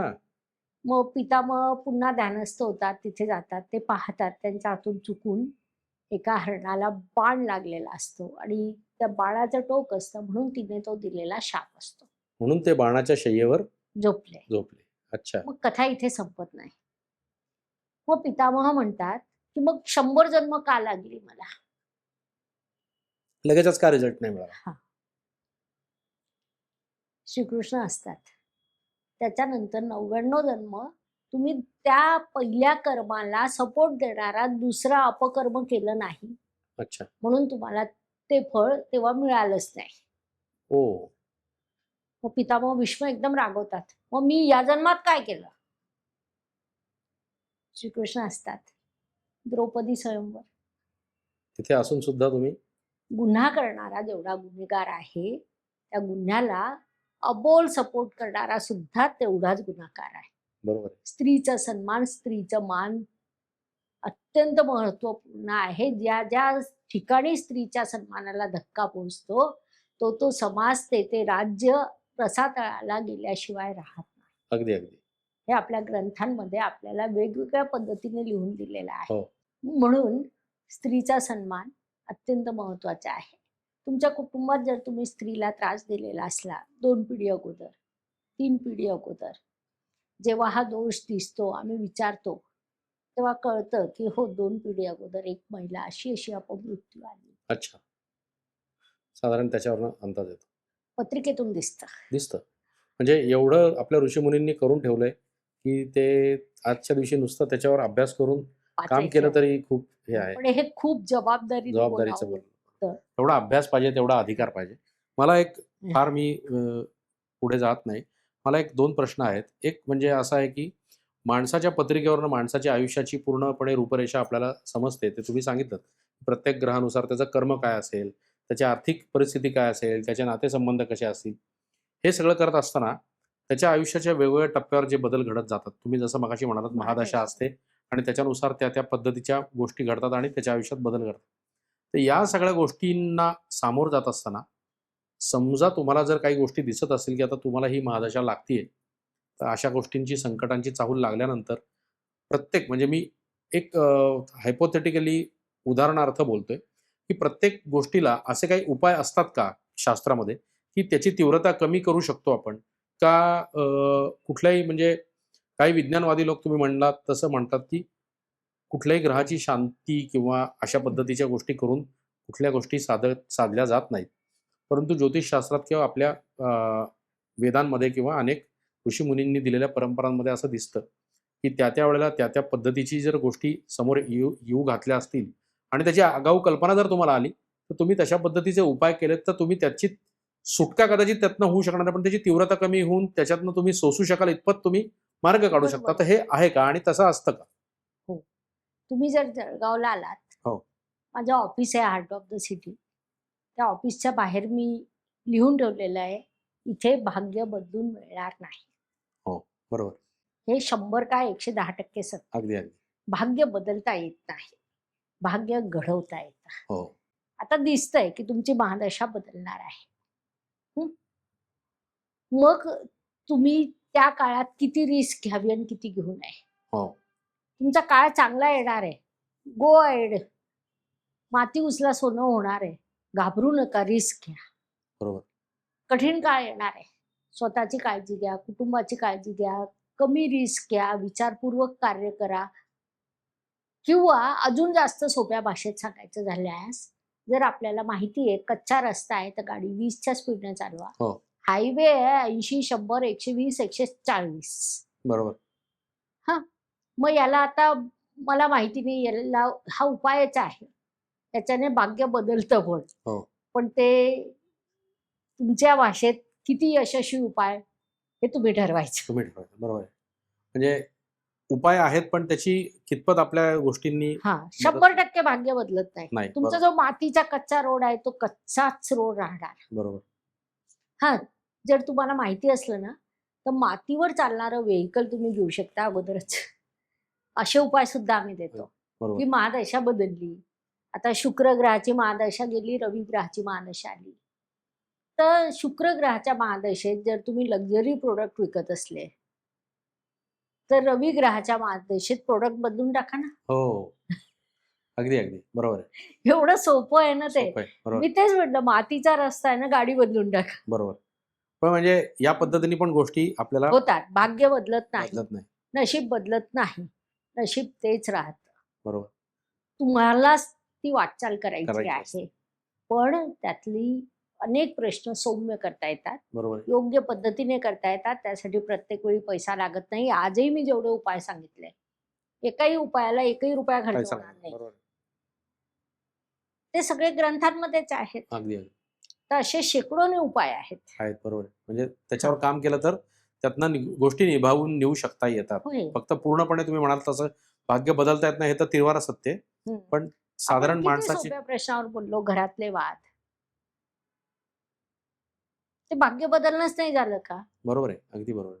एकदा, दोनदा, तीनदा वडील आणि मुलाचा वाद झाला, की ते दोघं 2 टोकाला पोहोचतात. हो, पण जर 3 वेळा त्यांचे होणारे वाद थांबले, तर ते मुलगा आणि वडील यांचं नातं किती छान आहे. किती छान आहे. बरोबर आहे, मग भाग्य बदललं की नाही? बरोबर आहे, अगदी बरोबर आहे. घडलं भाग्य. घडलं. मला आता हं. आपण शेवटाकडे जाऊयात. मला एक लोकांना थोडंसं तुम्ही एक सांगा, की इतके वर्ष तुम्ही या क्षेत्रात काम करताय. अनेक लोकांना म्हणजे 10,000च्या वर शिष्यच तुम्ही घडवलेत. 18,000. 18,000 सॉरी. 18,000च्या वर तुम्ही विद्यार्थीच घडवलेत. तर माझ्या मते हजारो लोकं तुमच्या मार्गदर्शनासाठी आले असतील. तर अशी एक 2 उदाहरणं आम्हाला सांगा, की ज्यांच्या आयुष्यात खूपच म्हणजे काय म्हणू आपण त्याला, की फार अवस्था वाईट झाली होती. परंतु तुमच्याकडे आले आणि काही गोष्टी तुम्हाला दिसल्या आणि तुम्ही त्यांना त्या पद्धतीची सूचना देऊन किंवा अशा काही गोष्टी प्रत्येकाच्या आयुष्यात म्हणजे कोणाचं लग्न असेल, कोणाचं शिक्षण असेल, कोणाचा व्यवसाय असेल, कोणाच्या आर्थिक गोष्टी असतील. हो. तर अशा काही लोकांना आमच्या ऐकायला आवडतील, की बाबा जो जसं फॅमिली डॉक्टर ही संकल्पना आहे, तसं फॅमिली ज्योतिषी असावा असं म्हणतात. असतोच. आजकाल असतोच. तर जर आपण डॉक्टरांकडे वेळीच सर्दी झाल्यानंतर गेलो, तर पुढं न्यूमोनियाचा पासून आपल्याला वाचू शकतो. तर तसंच तुमच्यासारख्या लोकांकडे आल्यानंतर काय आयुष्यात बदल घडू शकतात किंवा आपण कुठल्या संकटातनं वाचू शकतो? तर अशी 1-2 उदाहरणं तुम्ही सांगा. खूप संकटातून वाचता येईल. सुरुवातीला मी तुम्हाला जे मुलाचं हो, सांगितलं मगाशी होतं. तुम्ही सांगितलं. दुसरं घटस्फोटाचे केसेस आमच्याकडे येतात. बरं. कितीतरी घटस्फोटाचे केसेस सुखी विवाहात बदलतात. अरे वाह! क्या बात है! त्याच्यात आम्ही काहीच करत नाही. काय असतं ना, की जसं मी तुम्हाला आता सांगितलं, की त्यांच्यात प्रॉब्लेम काय हे त्यांनाच कळत नाही. हो, कारण अलीकडे एक तर उशिरा लग्न होतात, हो. सेपरेट राहतात. त्यांना कोणी समजवणारच नसतं. बरोबर. विसंवादातून विसंवाद वाढत जातात. अशा कितीतरी घटस्फोटापर्यंत पोहोचलेल्या केसेस चांगल्या झालेल्या आहेत. अगदी, अगदी. शिक्षणाची योग्य दिशा मिळाल्याने प्रश्न मिटलेले आहेत. अत्यंत गंभीर म्हणजे खूप आय-सी-यूमध्ये असलेल्या पेशंटला मंत्राच्या साहाय्याने प्रश्नाची तीव्रता कमी झालेली आहे. क्या बात है! अ, तुमच्या पत्रिकेत लिहिलेलं आहे, की तुम्ही एखादी तुमची कोर्ट केस चालू आहे. तुमचा वकील तुम्हाला चुकीचा सल्ला देतोय. ते आम्हाला दिसतं. आम्ही सांगतो दुसरा वकील करा. तुमचा मार्ग सुटतो. शेकडो केसेस आहे. क्या बात है! तुम्ही दवाखान्यात हॉस्पिटलमध्ये ॲडमिट आहात. तुम्हाला योग्य डॉक्टर आहे, योग्य ट्रीटमेंट आहे. आम्ही सांगतो तिथेच राहा. तीच ट्रीटमेंट चाला. तुम्ही यशस्वी होता, बरे हो, होता. पण जर तिथे ट्रीटमेंट चुकीची असली, तर तुमची पत्रिका ते आम्हाला सांगते. आम्ही तुम्हाला सांगतो तुम्ही डॉक्टर बदलता. तुमचं आयुष्य सुखी बरोबर. होईल. अगदी शेकडो, हजारो बरोबर. हजारो अगदी, आहेत. अगदी, अगदी. आणि तुम्हाला एक गोष्ट सांगते. समाजातले टॅलेंटेड व्यक्ती म्हणून आपण कुणाकडे पाहतो? आय-टी पर्सन्स, हां, डॉक्टर्स, वकील, इंजिनिअर्स. इंजिनिअर्स. आज हे सगळे लोकं आमच्याकडे येत आहेत. हो. माझ्याकडे जास्तीत जास्त क्लायंट फॉरेनचे आहे. रोज संध्याकाळी 6:00ला सुरू होतं तर रात्री 11:00 पर्यंत कॉन्फरन्स आणि कॉल चालतात. हो, सकाळी 5:00ला सुरू झालेल्या 8-9 पर्यंत कारण त्यांच्या आपल्या वेळा तशाच चालतात. वेळेनुसार. बरोबर आहे. अगदी बरोबर आहे. अगदी मुद्देसूद विचारतात ते. म्हणजे इतक्या प्रगत देशांमध्ये सुद्धा आपल्या अ, ऋषीमुनींच्या विद्येला हां. तेवढं स्वीकारलं आणि गेलंय. दुसरं माझा सांगायचा मुद्दा यातला असा होता, की हे लोकं जे प्रत्येक गोष्ट विज्ञानावर घासून पाहतात, नियम लावून पाहतात, ते जर स्वीकारत असतील, मग हे लोकं कोणत्याही प्रश्नाला का, कसं विचारतात. हो, त्यांच्या बुद्धीला पटलं, नियमाला अपील झालं तर स्वीकारतात. बरोबर, आणि मग हा वर्ग जर स्वीकारत असेल, तर याचा अर्थ आपण सायंटिफिक दृष्टीने वाटचाल करतोय. बरोबर. हेच माझ्या या प्रश्नाचं उत्तर आहे. उत्तर आहे. बरोबर. म्हणजे प्रत्येक तुम्ही आत्तापर्यंत जी उदाहरणं सांगितली त्यात जर तुम्हाला पुढच्या घटनाक्रमांची कल्पना आधी आली असेल आणि तुम्ही लोकांना त्याच्या पद्धतीने अवगत केलंत, तर संभाव्य होणारे नुकसान म्हणजे टळू ते शकतं. नातेसंबंधांचं असेल किंवा आजारपणाचं असेल, हे टळू शकतं. मी एक शेवटचा एक प्रश्न विचारतो तुम्हाला, त्याने आपण सांगता करूया, की पत्रिकेत म्हणजे पूर्वीचे ऋषीमुनी असतील किंवा फार पूर्वीचे जे प्रकांड पंडित होते दशग्रंथी किंवा आता सुद्धा पत्रिकेत एखाद्याच्या मृत्यूची वेळ, तारीख पण आपण सांगू शकतो असं म्हणतात. तर तसं खरं आहे का या पत्रिकेच्या माध्यमातून? हा विषय असा आहे, सांगू नये. नाही, सांगू नये बरोबर आहे. हां. पण ते तर बघणाऱ्याला मी कळतं. तुम्हाला आता अनुभव सांगते. हो, कसं होतं ना, की आमचं जळगाव एक तर छोटं गाव. हो, कौटुंबिक ज्योतिषी असतो. हो. अगदी. एक अगदी फेमस फॅमिली जळगावची. त्यांचे संपूर्ण नातेवाईक माझ्याचकडे. मग एक दिवस त्यांचा रात्री मला 11:30ला फोन आला. त्यांचे एक काका गंभीर स्थितीत वगैरे. मग काय करायचं? मी पाहिलं आणि मग त्यांची मुलं परदेशात. म्हटलं मुलांना बोलवून घ्या. फुल स्टॉप. याच्या पलीकडे आपण मार्गदर्शन देऊ नये. मुलं आली, 2-3 दिवसाचंच आयुष्य दिसत होतं. पण आयुष्य याच्यावर बोलू नये. बोलणं योग्य नाही. बरोबर. गंडांतर दिसत असतं असं आपण म्हणू शकतो. त्याच्या पलीकडे दावा आम्ही करत नाही. अगदी अगदी. अजून एक माझ्याकडे खूप मोठं उदाहरण आहे. हो. जैन धर्मियांमध्ये ते घेतात संथारा संथारा. व्रत. बरोबर, संथारा व्रत. तेही एक खूप मोठी फॅमिली. त्यांच्या कुटुंब प्रमुखाने ते घेतलेलं. बर. आणि तेव्हा असं अपेक्षित असतं 2 दिवस 4 दिवस हो. असं काहीतरी कारण ते अपेक्षित अन्नत्याग असतं. करतात त्यावेळेला. मी पत्रिका पाहिली, म्हटलं 15 दिवस तर काहीच होणार नाही. साधारणपणे 22-23 दिवस. बर. कारण एक सुरक्षित काळही असतो ना. हो. ठीक आहे, मला मृत्यू नाही कळत, बरोबर. कळायला पण नको. सुरक्षित काळ तर कळत होता ना. हो हो. म्हटलं 15 दिवस तर काहीच होणार नाही. त्यांना अजिबात पटलं नाही. पण ते 23व्या दिवशी केले. बर. खूप काही कळू शकतं. कळू शकतं. बघू नये. बरोबर. बोलू अजिबात नाही. अजिबात नाही. पण कधी-कधी काय होतं, समोरून असे प्रश्न येतात. येतात. आता ते एवढे क्लोज असतात ना, फॅमिलीचे फॅमिली कनेक्टेड बरोबर. आहे. ते सांगताय काकांची अशी स्थिती आहे. पण त्यावेळी आपण हा सल्ला देणं जर आपल्याला वाटत असेल, बरोबर. तर कुठेतरी तुम्ही तुमच्या मुलांना बोलवून घ्या. बरोबर. एवढंच सांगितलं तरी पुष्कळ आहे. त्याच्यात एवढंच. माणसाने त्याच्या समजून घ्यावं. पलीकडे मला माहित नाही, बरोबर. मला कळतही नाही, मी सांगूही शकत नाही. नाही, अगदी बरोबर. म्हणजे खरंच आज तुम्ही इतक्या मोठ्या प्रमाणात ही माहिती दिलीत. प्रश्नातनं प्रश्न निर्माण होत गेले आणि तुम्ही त्याचा धागा इतका सुंदर विणलात की त्या उत्तरांच्या साखळीतनं बऱ्याच अंशी ज्योतिषशास्त्राविषयी असलेल्या बऱ्याच गोष्टींच्या शंकांना, प्रश्नांना आज एक छान उत्तरांच्या माध्यमातून लोकांच्यात एक जागरूकता निर्माण झाली. तुम्ही खरंच अत्यंत छान मार्गदर्शन आणि माहिती केली. खरं तर हा गप्पांचा आपला फड जो आहे हा संपूच नाही असं वाटत होतं आणि तुमच्याकडे म्हणलात तसं प्रत्येक रास, त्याचा स्वामी, त्याचा देव, त्याची बोधचिन्ह आणि अशा अनेक गोष्टींवर तुमच्याकडे बोलण्यासारखं बरंच आहे. तुमचे दररोज लाखो चाहते, फॉलोअर्स तुमच्या या YouTubeच्या माध्यमातून तुमच्या या काय म्हणतो आपण त्याला, तुमच्या या विद्येचा मागोवा घेतच असतात. तर आज तुम्ही इथे आलात आणि आमच्या या प्लॅटफॉर्मला तुमची उपस्थिती लावलीत आणि खरंच तुमच्या आजच्या येण्याने बहार आली आणि ज्योतिषशास्त्र हा प्रत्येक व्यक्तीच्या जिव्हाळ्याचा विषय आहे. आजकाल तर तो खूपच पद्धतीने लोक त्याच्याकडे अपेक्षेने बघतात.